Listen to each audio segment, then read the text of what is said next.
Frame of reference, ठीक है।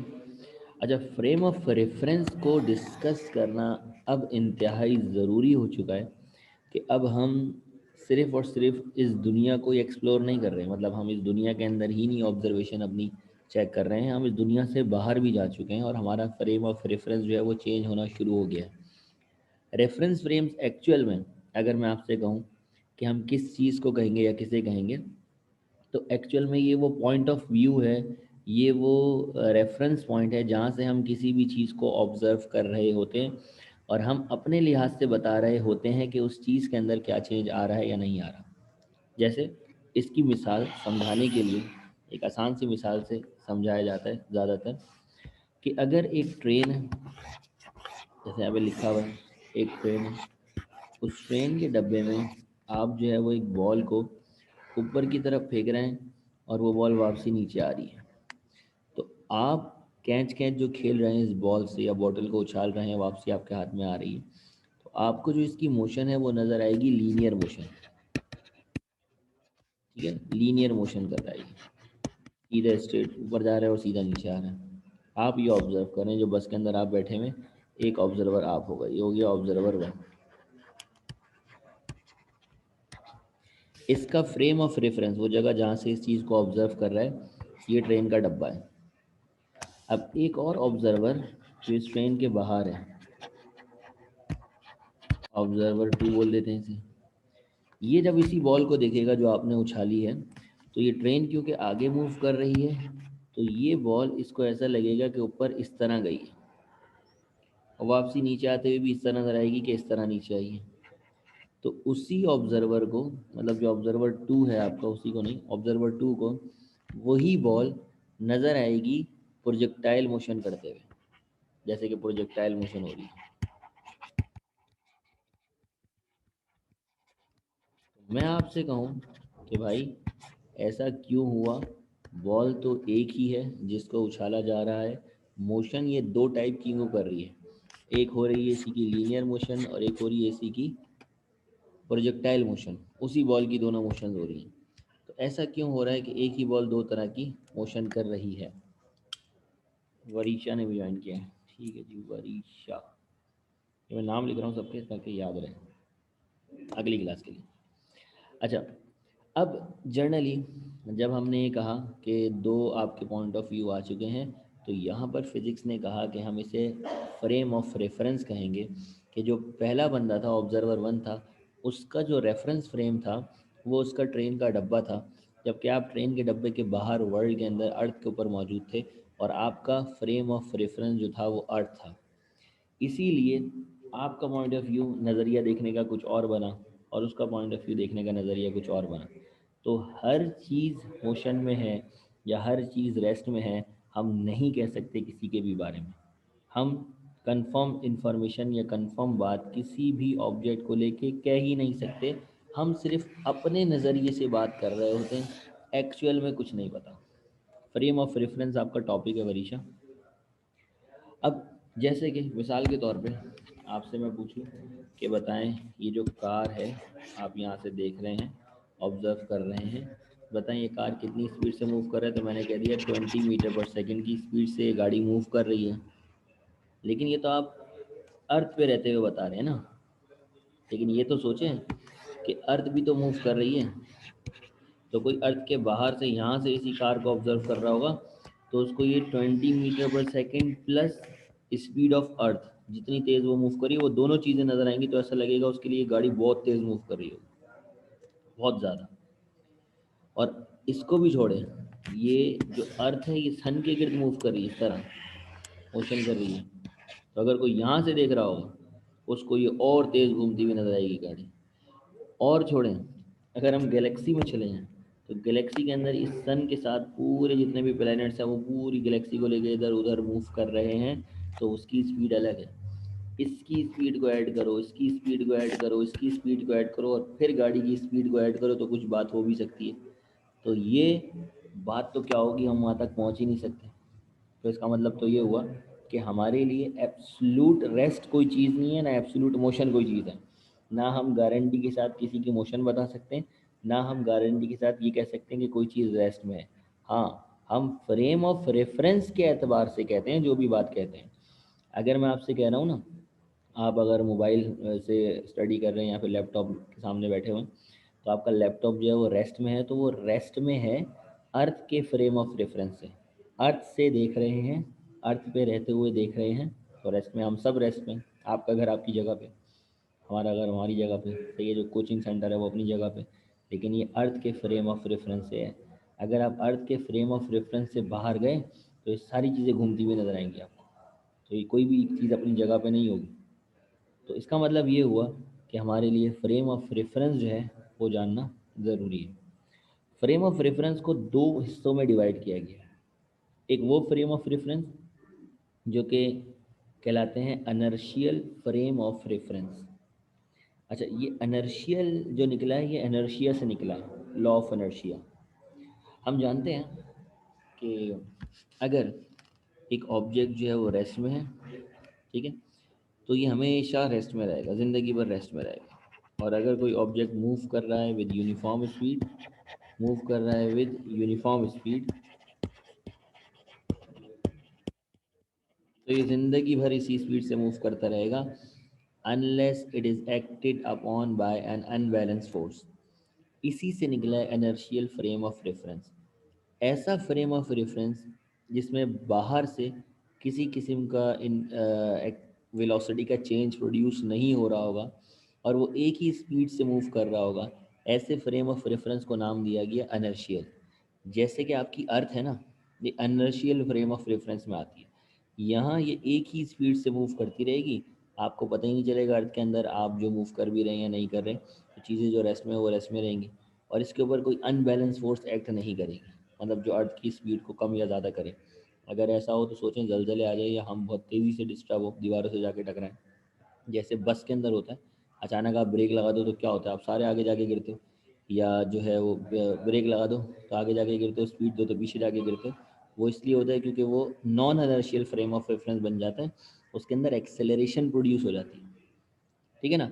तो ऐसा फ्रेम ऑफ रेफरेंस जो रेस्ट में हो या फिर कांस्टेंट स्पीड से मूव कर रहा हो, तो वो इनर्शियल फ्रेम ऑफ रेफरेंस कहलाता है। और उस फ्रेम ऑफ रेफरेंस में न्यूटन्स के तमाम लॉज जो हैं वो वैलिड होते हैं, और कोई भी फोर्स एक्सटर्नल उसके ऊपर एक्ट करके उसकी मोशन को डिस्टर्ब नहीं करती। जैसे अर्थ आपकी अभी तक वैसे ही मूव कर रही है जैसे स्टार्टिंग से मूव कर रही थी, कोई भी इसकी मोशन को डिस्टर्ब नहीं कर रहा है। तो ऐसा फ्रेम ऑफ रेफरेंस आपका कहलाता है इनर्शियल फ्रेम ऑफ रेफरेंस। जबकि दूसरी तरफ अगर हम एक बस की मिसाल लें, एक ऐसी चीज़ की मिसाल लें जो मुख्तलिफ वेलोसिटीज़ को चेंज करता हुआ मूव कर रहा है, उसके अंदर मैं बैठा हूँ, तो मेरे पास नेट फोर्स ज़ीरो नहीं होगी, कभी अचानक फोर्स बढ़ जाएगी, कभी कम हो जाएगी। तो जो बस में बैठे हुए लोग हैं वो डिस्टर्ब हो रहे होते हैं ना, आगे और पीछे मूव हो रहे होते हैं, तो उसकी वजह ये होती है कि उनका frame of reference uniform speed से मूव नहीं कर रहा है, और ना ही वो रेस्ट में, या तो बस रुकी भी हो, वो रुकी भी नहीं, और वो यूनिफॉर्म स्पीड से मूव भी नहीं कर रहा। तो ऐसा फ्रेम ऑफ रेफरेंस आपका नॉन इनर्शियल कहलाता है। इसकी एक और मिसाल आपकी सर्कुलर मोशन भी है। जब गाड़ी आपकी टर्न ले रही होती है, तो टर्न लेते वक्त जब आपको फोर्स लगती है वो इस तरफ आपके ऊपर फोर्स लगती है, तो एक्सटर्नल फोर्स एक्ट करने लगती है आउटवर्ड। जबकि कार सीधी जा रही है, आप पे फोर्स ऐसे लग रही है। इवन अगर इस वाली गेट का दरवाज़ा आप ओपन कर देना और बहुत तेज़ी से कार को आप घुमाएं, तो अगर दरवाज़ा ना हो तो आप गेट से बाहर निकल के गिरेंगे।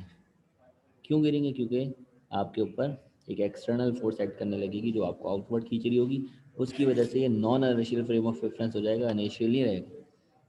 इनर्शियल के अंदर स्पीड की डायरेक्शन भी सेम होनी चाहिए।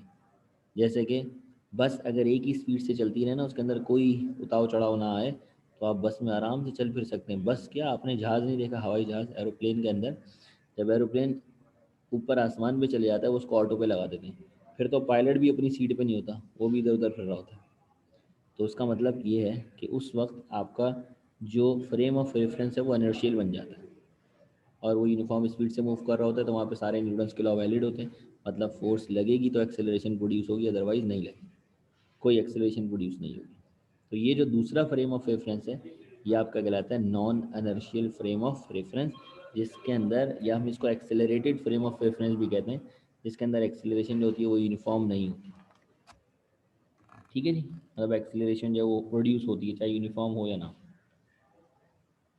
अच्छा, अब इनर्शियल और नॉन इनर्शियल से पहले हमें इनर्शियल फ्रेम ऑफ रेफरेंस को एक्सप्लेन करना है कि इनर्शियल फ्रेम ऑफ रेफरेंस के अंदर न्यूटन्स के लॉज वैलिड होते हैं, साबित करें। और ये साबित करें कि इनर्शियल फ्रेम ऑफ रेफरेंस जो है वो रेस्ट वाला भी होता है और मूविंग वाला भी होता है। इसका मतलब मूविंग वाले से भी आपको वही एक्सेलरेशन नज़र आएगी जो रेस्ट वाले से नज़र आएगी। एक्सेलरेशन चेंज नहीं होगी, चाहे आप रेस्ट वाले में हो या यूनिफॉर्म स्पीड वाले में हो। अगर आप दोनों को इनर्शियल फ्रेम ऑफ रेफरेंस कह रहे हैं तो दोनों ने ये बात साबित करनी है। और न्यूटन्स का जो फार्मूला है f is equal to m है, वो दोनों पे अप्लाई हो सकता है, जो रेस्ट में है और जो मोशन में, दोनों पे। ठीक है। और इसके अलावा अगर मैं फ्रेम ऑफ रेफरेंस की बात करूँ तो हम फ्रेम ऑफ रेफरेंस असल में कोऑर्डिनेट सिस्टम को कहते हैं। यहाँ पर हमने अपनी आसानी के लिए कोऑर्डिनेट सिस्टम बनाया है, वही हमारा फ्रेम ऑफ रेफरेंस है। जैसे मैं यहाँ लाइनें ड्रॉ कर दूँगा 3, ठीक है। ये हो गया मेरा वाई एक्सिस, ये हो गया मेरा जेड एक्सिस, और ये हो गया मेरा एक्स एक्सिस। ठीक है जी। अब एक तीसरी चीज़ आ गई time. Time is equal to 0 से मैंने अपनी ऑब्जर्वेशन स्टार्ट करी। मेरा ऑब्जेक्ट जो है वो यहाँ पर था, यहाँ से मूव करना शुरू किया, एक्स एक्सिस पे यहाँ पर आ गया, तो इसकी पोजीशन जो है वो हो गई चेंज विद रिस्पेक्ट टू, ये मैंने अगर पॉइंट मान लिया ओरिजिन ओ, तो इसके रिस्पेक्ट से पहले यहाँ पे था, इसके रिस्पेक्ट से अब ये यहाँ पर है। तो मेरा जो रेफरेंस हो गया वो ये पॉइंट हो गया ओरिजिन, जहाँ से मैं इसे ऑब्जर्व कर रहा हूँ। तो कोऑर्डिनेट सिस्टम में जो आपका रेफरेंस पॉइंट होता है वो आपका ओरिजिन होता है। उस ओरिजिन के रिस्पेक्ट से आप देखते हैं कि पार्टिकल कितनी दूर गया है, कितनी देर में गया है, टाइम भी ऑब्जर्व करते हैं, तो उससे वेलोसिटी और उसकी मोशन का अंदाज़ा लगा लेते हैं। ठीक है। ये हो गया आपका रेस्ट फ्रेम ऑफ रेफरेंस, यानी कि जो रेस्ट में था। अगर यही फ्रेम ऑफ रेफरेंस पूरा ये सपोज करें मैं इसको यहाँ से पकड़ लेता हूँ, आगे पीछे करने लगता हूँ, मूव करने लग जाता है, तो ये मूविंग फ्रेम कहला जाए। मूविंग फ्रेम में भी अगर कोई पार्टिकल यहाँ से वहाँ जा रहे हैं तो क्या उसके पास भी सेम फिनोमेना अप्लाई होगा, f is equal to m में अप्लाई होगा, ये हमने साबित करना है। और ये आपकी कहलाती है गैलीलियन ट्रांसफॉर्मेशन, जो पेपर के अंदर आपकी आ जाती है, गैलीलियन ट्रांसफॉर्मेशन करके दिखाएं। ठीक है। अभी किसने ज्वाइन किया, एक स्टूडेंट का और इजाफा हो गया। ठीक है। अच्छा, अब हमने क्या करा, हमने साबित करना है कि इनर्शियल फ्रेम ऑफ रेफरेंस और non inertial frame of inertial frame of reference at rest और inertial frame of reference moving at constant speed, दोनों के ऊपर एक्सेलरेशन सेम प्रोड्यूस होती है।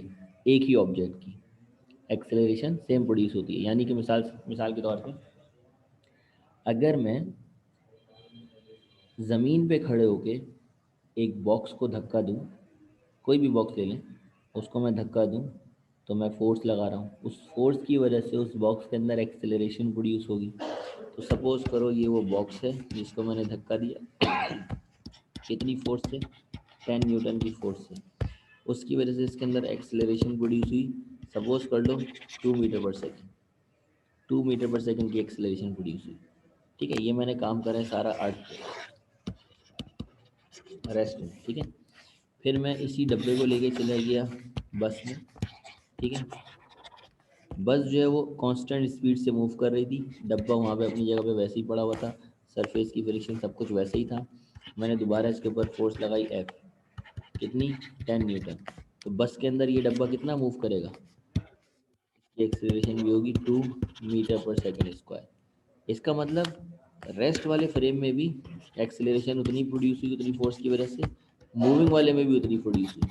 तो ये आपने साबित करना है कि अगर यूनिफॉर्म स्पीड से मूव कर रहा है। हाँ, अगर ये यूनिफॉर्म स्पीड से मूव नहीं कर रहा होता तो क्या होता, तो पता है क्या होता, अगर सपोज करो ये ब्रेक लगा लेता, ब्रेक लगाता, तो मेरी एक्सेलरेशन प्लस उस फ्रेम की एक्सेलरेशन इसमें ऐड हो जाती। जो ब्रेक लगा उसकी वजह से झटका पड़ा ना, मैं भी आगे गया, बॉक्स भी थोड़ा सा आगे गया होगा, तो सपोज करो 2 मीटर पर सेकेंड की स्पीड और आ जाती। तो इसके अंदर जो एक्सेलरेशन प्रोड्यूस हो जाती फिर वो 4 मीटर पर सेकेंड स्क्वायर हो जाती, और वो बराबर नहीं होती। तो नॉन इनर्शियल और इनिशियल तो कभी सेम नहीं हो सकते। लेकिन इनर्शियल में ही दो कैटेगरी, जो रेस्ट है और जो यूनिफॉर्म स्पीड है, उसको हमें साबित करना है। वो तो सेम ही होंगे ना, तो वो हमें साबित करना है। वो कैसे साबित कर सकते हैं उसे देखते हैं। ठीक है। ये आपका सवाल जो है वो नोट्स के अंदर नहीं होगा, जैसे मैं सॉल्व करवा रहा हूँ यहाँ साथ साथ सॉल्व कर देना, डेरिवेशनल वर्क साथ साथ सॉल्व कर देना, डायग्राम भी साथ बनाते रहना। और जो वर्डिंग वगैरह फिर मैं बाद में लिखवा दूँगा, वो इतनी खास वर्डिंग नहीं, आसान सी वर्डिंग है, बुक के अंदर बहुत ईजी से लिखी हुई। टॉपिक का नाम है आपका गैलीलियन ट्रांसफॉर्मेशन, इसको रिलेटिव मोशन भी कहते हैं। और ये भी आ जाता है कि न्यूटन्स के लॉज जो हैं वो वैलिड है इनर्शियल फ्रेम ऑफ रेफरेंस के अंदर साबित करें, तो इन तमाम केसेस में आपने यही डेरिवेशन जो है वो प्रूफ करके आनी है। ठीक है। अच्छा, सबसे पहले हम जर्नली, जैसे कि हमने कहा कि न्यूटन्स का F=ma लॉ जो है वो वैलिड हमने साबित करना है, तो हमने दो फ्रेम ऑफ रेफरेंस कंसीडर करने होंगे। ठीक है। तो उसके लिए हम क्या लेंगे, एक फ्रेम ऑफ रेफरेंस लेंगे जो कि होगा मूविंग फ्रेम ऑफ रेफरेंस, जो कि कांस्टेंट स्पीड से मूव कर रहा होगा, और दूसरा फ्रेम ऑफ रेफरेंस होगा जो रेस्ट में होगा। जैसे मैं कोऑर्डिनेट सिस्टम बनाता हूँ। ठीक है, ये मैंने कोऑर्डिनेट सिस्टम बनाया। ठीक है, ये ओरिजिन हो गया, ये आपका कौन सा एक्सिस हो गया, वाई एक्सिस ले लो, इससे वाई एक्सिस हो गया, ये आपका एक्स एक्सिस हो गया, ये आपका जेड एक्सिस हो गया। ठीक है, और ये आपका ओरिजिन हो गया। ये आपका वो फ्रेम ऑफ रेफरेंस है जहाँ से आप किसी भी चीज़ को ऑब्जर्व कर रहे हैं। इसका नाम हो गया एस, और ये हो गया मूविंग, ये मूव कर रहे हैं, मूविंग फ्रेम ऑफ रेफरेंस। ठीक है, यानी कि एक कार जो है वो आपकी तरफ आ रही है, आप यहाँ रेस्ट में, ये कार आपकी तरफ यूनिफॉर्म स्पीड से आ रही है। ठीक है, ये कार, तो ये मूविंग है और आप वाला रेस्ट है। अब आप वाला फ्रेम ऑफ रेफरेंस भी बना देते हैं। आप वाले फ्रेम ऑफ रेफरेंस वाई कहीं भी ले लो, फ़र्क नहीं पड़ता बेटा, एक्स वाई जेड तो एक्सिस है, क्या ऊपर और क्या नीचे, 3 डायमेंशन है दुनिया में, कहीं भी ले लो, किसी को कोई भी डायमेंशन ले लो। जैसे मेरा सीधा हाथ जो है वो, फॉर एग्जांपल अगर मेरा सीधा हाथ है तो वो आपकी साइड पे सीधा हाथ कहीं और होगा, मेरा सीधा हाथ मशरिक में तो आपका सीधा हाथ मगरिब में हो सकता है, इस वक्त जरूरी थोड़ी। तो इससे कोई फ़र्क नहीं पड़ता एक्स वाई एक्सिस कहाँ लिया।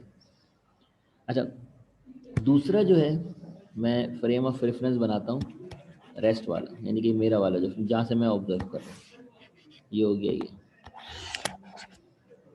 अब इसके भी नाम देने कोऑर्डिनेट को, ओरिजिन को नाम दे दिया ओ डैश, वाई को नाम दे दिया वाई डैश, एक्स को नाम दे दिया एक्स डैश, और जेड को नाम दे दिया जेड डैश। ठीक है। अच्छा, अब जब मैं किसी भी चीज़ को ऑब्जर्व कर रहा हूँ, मतलब ये मूविंग वाला बंदा जो मूव कर रहा है और मैं, हम किसी ख़ास चीज़ को ऑब्जर्व कर रहे हैं, किसी ख़ास चीज़ पे हमारा फोकस है, दोनों का, मेरा भी उसके ऊपर फोकस है और उसका भी उसके ऊपर फोकस है, उस चीज़ के ऊपर। तो मान लेता हूँ वो पॉइंट ये है जो हम दोनों व्यू कर रहे हैं। ठीक है, तो ये पॉइंट वाई एक्सिस पे दोनों की सेम हाइट पे, हाइट सेम है, और जेड एक्सिस पे सेम है। तो जेड और वाई एक्सिस को भूल जाओ, हम सिर्फ वन डायमेंशन की डेरिवेशन सॉल्व करें। यानी कि हम कह रहे हैं कि एक्स में डिफरेंस है, वाई में सेम है, मतलब हाइट में दोनों फ्रेम ऑफ रेफरेंस है वो बराबर है, और वाई एक्सिस में दोनों फ्रेम ऑफ रेफरेंस से बराबर है। एक्स एक्सिस में चेंज है, जैसे कि मेरे से जो है ये वाला पॉइंट, मतलब फॉर एग्जांपल मैं अगर ओ डैश हूँ, रेस्ट वाला फ्रेम ऑफ रेफरेंस हूँ, तो मेरे से ये वाला पॉइंट कितनी दूर है, देखो यहाँ से अगर मैं ड्रॉ करूँ, यहाँ से मैं ड्रॉ करूँ, तो मेरे से जो ये वाला पॉइंट है ये कितनी दूर होगा, एक्स में मान लेता हूँ, सपोज करो ये वाला पॉइंट एक्स डैश दूर है। ठीक है, जैसे नहीं लेते 1 2 3 2 3 4, कहीं पे भी हो सकता है, डिस्टेंस अनइक्वल है, लेकिन सिर्फ एक्स एक्सिस का डिस्टेंस अनइक्वल है। वाई में कितनी दूर है, यहाँ से यहाँ तक का डिस्टेंस वाई का होगा, सपोज कर लेते हैं वाई डैश है, और जेड का डिस्टेंस मान लेते हैं, जेड का भी कोई ना कोई डिस्टेंस होगा, तो जेड डैश है। ठीक है, तो ये वाला पॉइंट इस ओरिजिन से एक्स में कितनी दूर है, यहाँ से लेके यहाँ तक, वाई में कितनी दूर है, यहाँ से लेके यहाँ तक, जेड में मैं शो नहीं कर सकता, 3 डायमेंशन है नहीं, तो क्या करूँ। ठीक है ना, लेकिन अगर मैं यहाँ से ऑब्जर्व कर रहा हूँ, यहाँ से मैं आपसे पूछूं ये वाला पॉइंट ऊपर कितनी है, तो दोनों के लिए सेम हाइट पे होगा, उतनी है, जेड और वाई एक्सिस पे सेम होगा। हाँ, दूर कितना है वो अलग होगा, जैसे इस पॉइंट को मैं यहाँ अगर बना लूँ ना यहाँ पे, तो ये मुझसे इतनी दूर है ये, और इससे ये और ज़्यादा दूर है, और ज़्यादा दूर है, इस वाले फ्रेम ऑफ रेफरेंस से ये और ज़्यादा दूर है, जबकि मुझसे ये बहुत कम दूर है। इस वाले पॉइंट को यहाँ ना देखो, यहाँ देखो, तो y में कितनी दूर है कोई फ़र्क नहीं पड़ता, z में कितनी दूर है कोई फ़र्क नहीं पड़ता, सिर्फ x में डिफर करता है, डिफरेंस है दोनों में। ठीक है ना, तो मैंने कहा x के अंदर ये पॉइंट कितनी दूर है, यहाँ से मैंने लाइन ड्रॉ करी, कलर चेंज कर लेता हूँ ताकि आपको समझ में आ जाए। ये यहाँ से मैंने ड्रॉ करी मूविंग फ्रेम से, और मैं लेके गया कहाँ तक, इस पॉइंट तक। तो यहाँ से लेके यहाँ तक का जो डिस्टेंस होगा वो क्या हो जाएगा, x। ठीक है, और यहाँ से हाइट में दोनों में सेम है, तो हाइट में मैं कह सकता हूँ जो y है वही y डैश है, और जो z है वही z डैश है। लेकिन अभी यहाँ पे मैं लिख देता हूँ x dash comma y dash comma z dash, जबकि जेड और जेड डैश, वाई और वाई डैश सेम है, सिर्फ एक्स के अंदर अलग है, यानी कि एक्स वाई जेड है। डैश तो नहीं कहेंगे, डैश तो उसको कहा हुआ है, सॉरी, डैश हमने किस वाले को कहा हुआ है, रेस्ट वाले को कहा हुआ है। तो मूविंग वाले के कोऑर्डिनेट क्या हो जाएंगे, मूविंग वाले के कोऑर्डिनेट हो जाएंगे एक्स कामा वाई कामा जेड। ये बात समझ में आई पहले, असल बात सारी कहानी है और कुछ नहीं, बाकी डेरिवेशन तो बच्चों वाली है। असल ये बात समझने की है कि मेरे से वो पॉइंट कितनी दूर है और आपसे वो पॉइंट कितनी दूर है एक्स के अंदर। वाई जेड में हमने मान लिया कि सेम है, हम सिर्फ वन डायमेंशन का डिफरेंस जो है वो चेक कर रहे हैं। तो एक मूविंग वाले उससे अलग पर्सपेक्टिव है और जो रेस्ट वाला है उससे अलग पर्सपेक्टिव है। जी जोया बोले।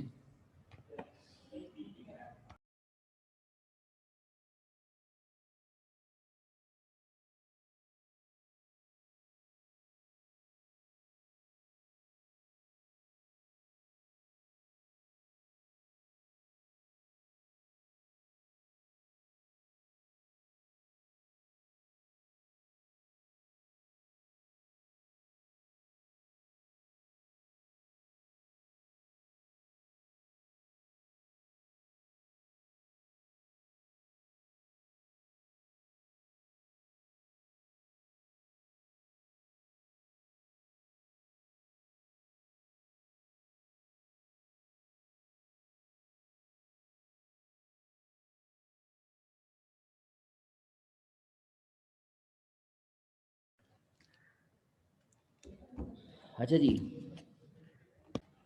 अच्छा जी, अब आ जाते हैं वापसी कि हमें एक्सेलरेशन प्रोड्यूस करवानी। एक्सेलरेशन प्रोड्यूस करवाने के लिए मैं सब्ट्रैक्ट कर देता हूँ इक्वेशन बी को बाय ए से। अब देखो, जब मैं सब्ट्रैक्ट करूँगा तो ये बी वाली पहले लिखी जाएगी, मतलब v two minus we one होगा, और वी ये डैश होगा, sorry, v two dash minus we one dash होगा और वी माइनस वी होगा। तो ये तो कैंसिल ही हो जाएगा, वी से वी तो कैंसिल ही हो जाएगा, आपको क्लियरली नज़र आ रहा है, यही माइनस होंगे बस। ठीक है, मैं पूरा एक बार कर भी देता हूँ कि अगर सब्ट्रैक्ट करेंगे तो आपके पास होगा v two minus we two dash is equal to, फिर आएगा v one minus, sorry, v one plus we minus we one dash plus v, और यहाँ ब्रैकेट होगा, यानी कि ये चीज़ इससे माइनस होगी और ये इससे, लेफ्ट हैंड साइड से और राइट हैंड साइड से। अब ये हो जाएगा v two minus we two dash, बल्कि एक मिनट, ये इससे माइनस होगा तो we two minus we one होगा। इसको पहले करेक्ट कर लेते हैं।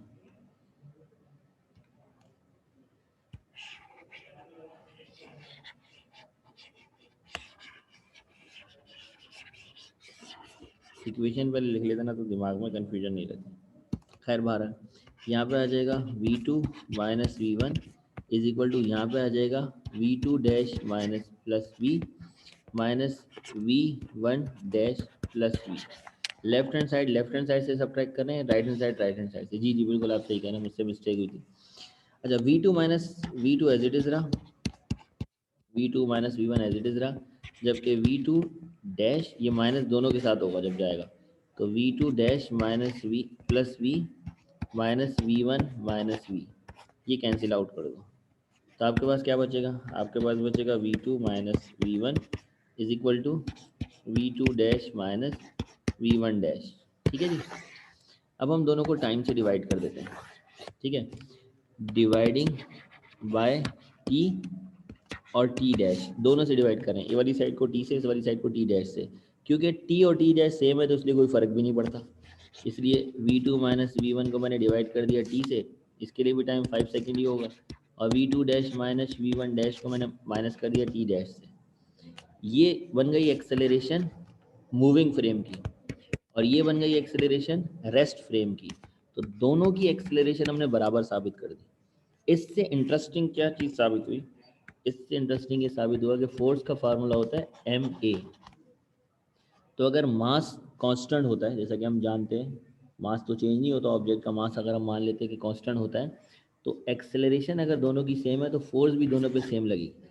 तो same force same acceleration produce कर रही है, इसका मतलब न्यूटन्स का लॉ वैलिड है दोनों में, क्योंकि एफ और एफ डैश दोनों बराबर आ रहे हैं, क्योंकि इसमें आएगा f is equal to m a और इसमें आएगा f dash is equal to m a dash. जबकि ए और ए बराबर है और एम वैसे भी बराबर है, तो इससे साबित नहीं हुआ कि जो एफ है वही एफ डैश है। जो फोर्स आप मूविंग फ्रेम में लगा रहे हैं उतनी फोर्स आप रेस्ट फ्रेम में लगा रहे हैं, तो एक्सेलरेशन भी दोनों में सेम प्रोड्यूस हो रही है।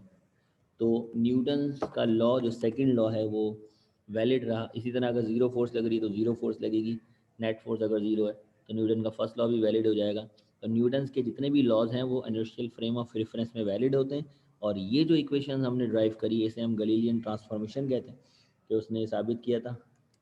और इसकी जो वर्डिंग है बुक के अंदर मौजूद है, अगर आप लोगों को पढ़ना हो, इसकी डिटेल वगैरह देखनी हो तो बुक के अंदर, क्योंकि नोट्स के अंदर तो मुझे नहीं लगता नोट्स आगे से 17 से तो मैंने नहीं देखे क्या है, तो उसके अंदर 224 पेज नंबर है, 224 पेज नंबर है, वहाँ जाके इसकी डिटेल वगैरह देख लीजिएगा, पूरी डेरिवेशनल वर्क सॉल्व हुआ होगा।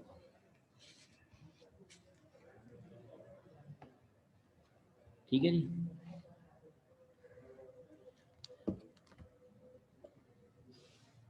इसको अपने पास कॉपी कर लीजिए, अगर कोई बात समझ में नहीं आए तो पूछ लीजिए। ये डायग्राम है, डायग्राम के बाद ये पहली कंडीशन है समझाने के लिए। फिर ये आपका एक्सेलरेशन को प्रोडक्शन है, किस तरह एक्सेलरेशन के लिए वेलोसिटी को लेकर आना है।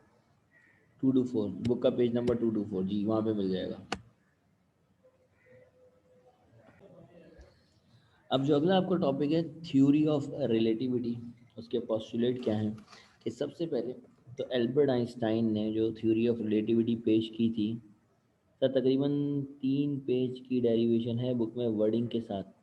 हाँ ऐसा ही है, 3 पेज की है, लेकिन वो सारा कुछ लिखना नहीं है, बस जहाँ तक डेरिवेशन वर्क है ना कि एस जो है वो मूविंग फ्रेम है, एस डैश जो है वो फ्रेम एट रेस्ट है, एफ जो है वो फोर्स है मूविंग में, एफ डैश जो है वो रेस्ट में है, ए जो है वो एक्सेलरेशन है मूविंग में, ए डैश जो है वो रेस्ट में है। तो उसके बाद डेरिवेशन वर्क स्टार्ट कर दो, इतना ज़्यादा डिटेल थोड़ी बतानी, और सब्ट्रैक्टिंग डिवाइडिंग ये वो बस इससे सॉल्व कर दो। अच्छा जी, खैर बहरहाल पॉस्टुलेट की अगर बात की जाए तो एल्बर्ट आइंस्टाइन ने अपनी जो थ्योरी ऑफ रिलेटिविटी पेश की थी उसके अंदर इसने कहा था कि वही बात जो हम अभी शुरू से पढ़ते आ रहे हैं कि absolute inertial frame of reference जैसी कोई चीज़ नहीं है। Absolute inertial frame of reference जैसी कोई चीज़ नहीं है, मतलब एग्जैक्टली कोई भी चीज़ इनर्शियल फ्रेम ऑफ रेफरेंस नहीं है। हर frame of reference with respect to the other frame of reference वो मूव करे जा रहा है, करे जा रहा है, करे जा रहा है। मतलब जैसे सन अर्थ, सन और अर्थ के अलावा ये गैलेक्सी के अंदर भी मूव करे जा रहे हैं। तो हर फ्रेम ऑफ रेफरेंस जिसको हम देख रहे हैं वो नहीं है, एब्सोल्यूट तो नहीं है, लेकिन ये है कि जितने भी फ्रेम ऑफ रेफरेंसेस हैं अगर वो इनर्शियल हैं तो उसमें न्यूटन्स के लॉ वैलिड हो जाते हैं, मतलब रेस्पेक्टिवली हो जाते हैं। जैसे अर्थ के अंदर हम लगा रहे हैं तो ये वैलिड है न्यूटन्स का लॉ, अर्थ के बाहर चले जाओ फिर एक और फ्रेम है, फिर फ्रेम पे अंदर फ्रेम है तो इसलिए कन्फ्यूजन रहेगी। लेकिन इसने एक बात कही कि न्यूटन्स के तमाम लॉज जो हैं वो वैलिड होते हैं इनर्शियल फ्रेम ऑफ रेफरेंस में, और ये हमने अभी थोड़ी देर पहले साबित भी कर लिया। दूसरी बात इसने ये कही कि स्पीड ऑफ लाइट जो है वो फ्रेम ऑफ रेफरेंस चाहे मूविंग हो चाहे वो रेस्ट में हो, तमाम इनर्शियल फ्रेम ऑफ रेफरेंस में स्पीड ऑफ लाइट सेम रहती है। इसका मतलब ये है कि अगर मैं एक टॉर्च को ऑन करूँगा रेस्ट में, मैं ऑब्जर्वर रेस्ट में हूँ, तो टॉर्च ऑन होकर आगे की तरफ जाएगी ना, यहाँ पे स्पॉट बनेगा। एक बंदा भागता हुआ है तेज़ी से या फिर गाड़ी के अंदर तेज़ी से भागता हुआ है और टॉर्च को ऑन करे तब भी स्पॉट पड़ेगा, तो at the same time he spot पड़ेगा, स्पीड ऑफ लाइट सेम ही जाएगी। जबकि आप अगर आप नोटिस करें ना, अगर किसी बॉल को मैं ऐसे थ्रो करूँ या मैं गन को फायर करूँ तो स्पीड के अंदर फ़र्क आ जाता है, स्पीड ऐड हो जाती है। जैसे मैं अगर यहाँ से बॉल को फेंकता ना तो बॉल तेज़ी से जाके हिट करती मूव करते हुआ, रेस्ट के अंदर फेंकता तो वो स्लो मूव करती। लेकिन लाइट के कहते हैं लाइट एक ही जैसा बिहेव करेगी तमाम फ्रेम ऑफ रेफरेंस में, तमाम इनर्शियल फ्रेम ऑफ रेफरेंस में। ये इसके दो पॉस्टुलेट थे। इनके इस पॉस्टुलेट के बाद ना इसके कॉन्सिक्वेंसेज आए। कॉन्सिक्वेंसेज क्या कहते हैं कि उसके जो इम्पैक्ट थे उससे क्या क्या चीज़ें नज़र आई, क्या क्या चेंजेस नज़र आए, वो इसने बताया। हाँ चैप्टर नंबर 17 नोट्स के अंदर चेंज होगा क्योंकि वो मेरा है ही नहीं, मैं तो आपको बुक से पढ़ा रहा हूँ फिलहाल। ठीक है जी। बुक के अंदर जो टॉपिक है वो स्टार्ट होगा यहाँ से, चैप्टर नंबर 17 जब आप कराऊंगा ना यहाँ से आपकी शायद नोट्स के अंदर मिल जाए। चैप्टर 17 से मेरे नोट्स नहीं है, देख लूँगा मैं 12 उसके अंदर कोई मिस्टेक्स वगैरह तो देख लूँगा, वैसे सही है नोट्स ओके हैं। ठीक है, नोट्स तमाम ओके हैं, जिस टीचर के भी हैं उसके अंदर सब परफेक्ट लिखा हुआ है। हाँ कुछ चीज़ें मिसिंग है वो मैं आपको बुक से लिखवा दूँ। ठीक है। अच्छा अब चैप्टर नंबर जो सॉरी हम बात कर रहे थे थ्योरी ऑफ रिलेटिविटी की। थ्योरी ऑफ रिलेटिविटी के अंदर जो चीज़ समझने वाली है वो ये है कि एल्बर्ट आइंस्टाइन ने एक फैक्टर दिया था। ये फैक्टर आपने याद करना है, इसकी डेरिवेशन वर्क आपके सिलेबस का हिस्सा नहीं है। ये फैक्टर आप याद कर लें, 1 - v² डिवाइडेड बाय c²। यहाँ पे जो v है वो है वेलोसिटी ऑफ मूविंग फ्रेम की, और c जो है वो है स्पीड ऑफ लाइट। ठीक है, ये याद कर लें और ये फैक्टर याद कर लें। ठीक है, बस ये याद ही कर लें, डेरिवेशन वर्क नहीं। अच्छा, एल्बर्ट आइंस्टाइन ने कहा कि किसी भी चीज़ को जो हम रेस्ट में देख रहे हैं और उसी चीज़ को हम मूविंग मूविंग के अंदर ऑब्जर्व कर रहे हैं तो वो सेम नहीं होती। यानी कि रेस्ट के अंदर ली गई मेजरमेंट और मोशन के अंदर ली गई मेजरमेंट बड़ी ही अजीब होती हैं। जैसे हम टाइम की बात कर लें, हम कहते हैं कि टाइम जो है ना वो कांस्टेंट है, टाइम सबके लिए एक जैसा है। ऐसा नहीं है, टाइम सबके लिए एक जैसा नहीं है। वो शख्स जो पैदल सफ़र करना शुरू करें यहाँ से, और जो है वो जैसे पहले ज़माने में लोग काफ़िले बना बना के हज पे जाते थे और हज करके आते थे, उम्रा करके आते थे, तो महीनों का सफ़र भी होता था। अगर कहीं बहुत दूर कंट्री से जा रहे हैं ना तो वो महीनों का सफ़र ट्रैवल करके जाते थे। तो उनको लगते थे 2 घंटे वहाँ पहुँचने, ओ सॉरी 2 महीने वहाँ पहुँचने में। ठीक है, 2 महीने वो सेम काम कर रहे हैं 2 महीने में। ठीक है ना, मैं बताना चाह रहा हूँ टाइम सबके लिए सेम नहीं। तो दूसरी तरफ जो आपका एरोप्लेन है जो कि स्पीड से मूव कर रहा है, बहुत ज़्यादा स्पीड, स्पीड क्या करेगी? अब स्पीड का फैक्टर क्या करता है? टाइम को स्लो कर देता है। अब वही लोग जो काफ़िले के तौर पे जा रहे थे, पैदल ऊँटों पे जा रहे थे, और उनको एक हज करने के लिए उन्हें 2 महीने लगे, उसी कंट्री से, ईरान से जा रहे हैं या लेट्स से फ़लस्तीन से जा रहे हैं, कहीं से भी जा रहे हैं, तो उनको 2 महीने लगे। और अब जब वो जहाज़ में बैठ के वहाँ पहुँचे तो उन्हें, चलो मान लो 24 घंटे लगे, ज़्यादा बता रहा हूँ फिर भी चलो 24 घंटे लगे। तो बाकी का कितना टाइम उनके पास मौजूद है अभी? 2 महीने में से आप एक दिन निकाल दें तो आपके पास कम से कम कितने डेज़ बचेंगे? 59 तो डेज़ बचेंगे ना, मिनिमम 59 डेज़। तो उनके लिए टाइम स्लो हो गया। टाइम स्लो हो गया से मतलब स्पीड की वजह से, तेज़ होने की वजह से उनके लिए अब वो चीज़ आसान हो गई और आराम से उन्होंने कर ली। तो स्पीड जो है वो मैटर करती है, स्पीड की वजह से जो है ना टाइम के अंदर डिलेशन आ जाता है, डिले हो जाता है टाइम। इसी तरह मूवीज़ वगैरह के अंदर भी दिखाते हैं। जैसे आपकी फ्लैश मूवी थी या एक्स मैन मूवीज़ थी, उसके अंदर बंदा बहुत तेज़ मूव करता है। आम लोग जो है ना वो अगर सपोज़ करो, आम लोग जो है वो 2 निवाले लेते हैं, तो वो बंदा खाना वाना खा के तैयार वैयार हो के कपड़े वपड़े बदल के रेडी होके चले भी जाता है। तो उसके लिए तो देखो टाइम डिले हो गया ना। वैसे तो टाइम वैसे ही चल रहा है जैसा है, लेकिन टाइम कितना डिले हो गया उसके लिए। और इसकी मिसाल समझनी है तो जो आपका मेराज का वाक़या हुआ था, जिसके अंदर हुज़ूर अकरम सल्लल्लाहु अलैहि वसल्लम को अल्लाह ताला ने बुलाया था आसमान पर, तो कहते हैं नीचे तो किसी को पता भी नहीं चला था अर्थ पे, हुज़ूर सल्लम हो के भी आ गए थे। तो वो क्या था? और इसी तरह कहते हैं कि जो यहाँ का एक दिन है, आखिरत में अल्लाह ताला कहना आपको अज़ाब मिलेगा एक दिन का, मतलब अगर ऐसा करोगे तो एक दिन का अज़ाब मिलेगा, जैसे मिसाल के तौर पे। और एक दिन आप समझते हो कि एक दिन का अज़ाब है, असल में ये है कि यहाँ का एक दिन वहाँ के 1000 दिन के बराबर है। वहाँ पर टाइम बहुत स्लो है, तो यहाँ का एक दिन वहाँ के 1000 दिन के बराबर है। टाइम का ताल्लुक किससे है? आपकी अर्थ की रोटेशन से। आपकी अर्थ जो है वो एक पूरा चक्कर जो है वो 24 आवर्स के अंदर कंप्लीट कर रही है, आपने ये माना हुआ है। अगर ये अर्थ अभी स्लो हो जाए या अर्थ बहुत तेज़ हो जाए तो आपको नहीं लगता आपके लिए टाइम जो है वो चेंज हो जाएगा? आप जिसको टाइम बोल रहे हैं वो टाइम सिर्फ अर्थ क्या टाइम, बाकी तो पर्सपेक्टिव के हिसाब से टाइम, वेलोसिटी के हिसाब से टाइम वेरी कर सकता है। तो यही सारी बातें एल्बर्ट आइंस्टाइन ने कहा था कि टाइम जो है ना वो आपका फोर्थ एक्सिस है, और टाइम के लिहाज से सिचुएशन चेंज हो सकती है, टाइम के अंदर डिले आ सकता है। ठीक है, तो टाइम डिले कर सकता है। इसके अलावा इसने मास के बारे में बात कही थी। मास जो है वो भी ज़्यादा महसूस हो सकता है जब कोई ऑब्जेक्ट जो वो मूव करने लगे। इसके अलावा अगर वो रेस्ट में ऑब्जेक्ट तो उसका मास कम लगेगा। जैसे मिसाल के तौर पे आपका पंखा है ना, आपका जो पंखा है, ये पंखा में मान लीजिए, ठीक है, ये आपका पंखा है। इसका मास क्या है, क्वांटिटी ऑफ अ मैटर, कितनी जगह इसने घेरी हुई है वो इसका मास मान लेते हैं फॉर द टाइम। ठीक है ना, हम आसानी के लिए समझने के लिए मान लेते हैं कि ये उसका जो मास है वो जितनी उसने जगह घेरी हुई है वो है। तो देखें ये यहाँ है, ये यहाँ है और यहाँ है, लेकिन जैसे ही मैं इस पंखे को ऑन करूँगा ये गोल गोल घूमने लगेगा। उस वक्त मैं आपसे पूछूं बताएं पंखे ने कितनी जगह घेरी हुई है, तो आप इसकी फिक्स अमाउंट नहीं बता सकते, आप पूरा एरिया बता देंगे, लेकिन पूरी जगह इस पंखे ने घेरी, तो मास के अंदर चेंज आ गया, वेरिएशन आ गई, चेंज आ गई ना, ज़्यादा लगने लगा। इसी तरह तीसरी चीज़ है लेंथ। एक हो गई आपका टाइम, एल्बर्ट आइंस्टाइन ने कहा टाइम के अंदर डिले आ जाता है। दूसरा इसने कहा मास के अंदर वेरिएशन आ जाती है। तीसरा इसने कहा लेंथ, लेंथ के अंदर कॉन्ट्रैक्शन आ जाती है।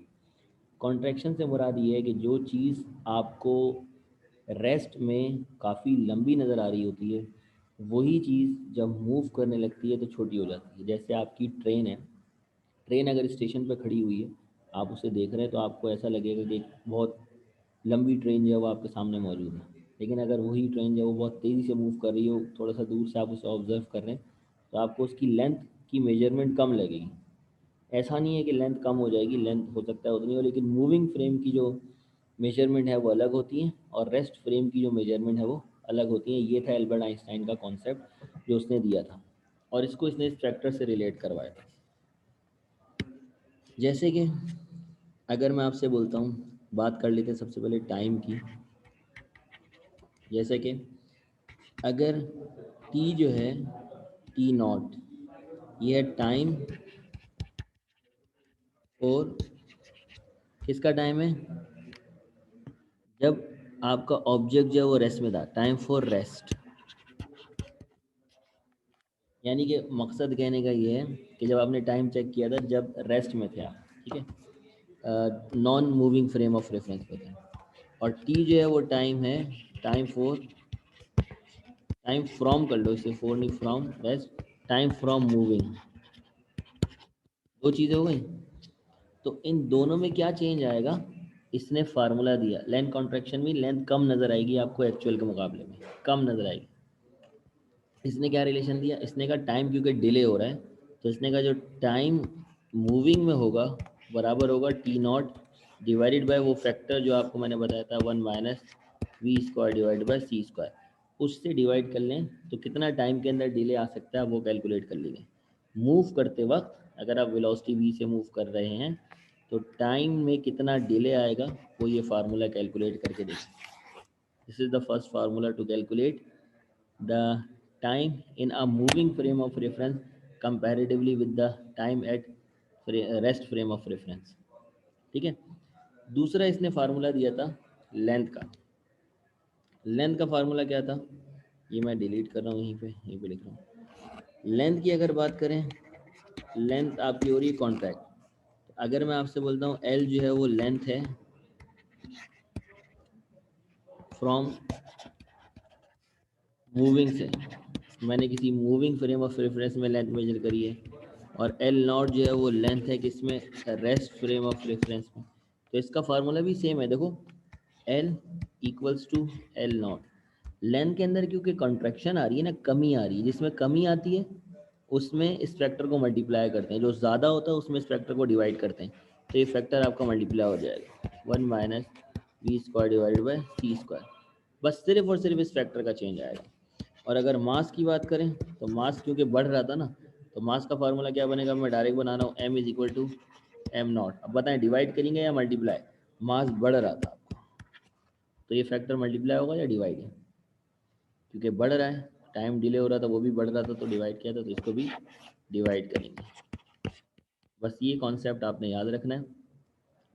मास जो है वो बढ़ जाता है, टाइम जो है वो बढ़ जाता है, लेंथ कम हो जाती है, तो जो चीज़ बढ़ जाती है उससे हम करेंगे डिवाइड, जो चीज़ कम हो रही है उससे हम इस फैक्टर को करेंगे मल्टीप्लाई। तो आपके पास टोटल 3 फार्मूले आ चुके हैं जो कि कहलाते हैं consequences of the special theory of relativity, और इसकी मदद से हम लेंथ वगैरह कैलकुलेट करते हैं मूविंग की या फिर रेस्ट की। ठीक है ना। और शुरू के जो इसके न्यूमेरिकल्स हैं वो बहुत इंपॉर्टेंट है, पेपर के अंदर आते हैं। हाँ बेसिक न्यूमेरिकल जो इसका है, जहाँ से बेसिक से मतलब जो कि पेपर में तो इतना नहीं आता, लेकिन उससे कॉन्सेप्ट समझ में आना शुरू हो जाता है, वो आपका एग्जाम्पल नंबर 17.2 से स्टार्ट हो जाता है। एक एग्जाम्पल है आपकी बुक के अंदर आपको मिल जाएगी, पेज नंबर 17.2 है, पेज नंबर 332 पे, पेज नंबर 332 के ऊपर है। अजानें शुरू हो गई हैं वैसे। ये न्यूमेरिकल आप सॉल्व कर लीजिएगा। रिलेटिविटी कहते हैं रिलेट करके, is equal to M C square आ गया, वो भी इसी का हिस्सा है, वो आगे आएगा। रेस्ट के लिए नोट लगा रहे हैं जी जी। ये न्यूमेरिकल ये सॉल्व कर लीजिएगा, जिसके अंदर लेंथ दी हुई है रेस्ट की 1 मीटर, और कहता है बताएं मूविंग की क्या होगी, अगर वो कितनी स्पीड से मूव कर रहा है, 1/3 स्पीड ऑफ लाइट। 1/3 का मतलब है स्पीड ऑफ लाइट को 3 से डिवाइड कर दो तो उसकी स्पीड बन जाएगी। तो बताएं लेंथ में क्या चेंज आएगा। तो सोल्यूशन के अंदर आप ये फार्मूला लगा दीजिए, l is equal to l nought into, ठीक है, इसको सॉल्व कर लीजिएगा। देखें एल 1/√1 माइनस वी स्क्वायर की जगह रखेंगे C/3 का स्क्वायर डिवाइडेड बाय सी। अगले स्टेप में वैल्यू ना रखें सी की वैल्यू पता है फिर भी ना रखें, ऐसे ही सॉल्व हो जाता है। कैसे देखें, 1 माइनस सी स्क्वायर अपॉन 9 इंटू सी स्क्वायर से सी स्क्वायर कैंसिल, तो लेंथ आपके पास आ गई 1 माइनस 1/9। 1 माइनस 1/9 करके उसका रूट ले लें, आपके पास लेंथ आ गई। तो लेंथ में कितनी कमी आ जाएगी आप खुद देख लीजिए। लेंथ का आंसर आ रहा है 0.94 मीटर। तो देखें जब मूविंग में था, जब रेस्ट में था तो 1 मीटर की रॉड आपको लग रही थी, जब मूविंग में लिया तो वो रॉड कितने की लगने लगी आपको, 0.94 मीटर। ये कहलाता है consequences of the special theory of relativity. बाकी इंशाल्लाह जिससे रिलेटेड चीज़ें कल तो छुट्टी है, परसों वाली क्लास के अंदर चेक करेंगे, ठीक है। इसी के न्यूमेरिकल बहुत इंपॉर्टेंट क्लासेस के जो मोस्ट इंपॉर्टेंट न्यूमेरिकल वो होंगे।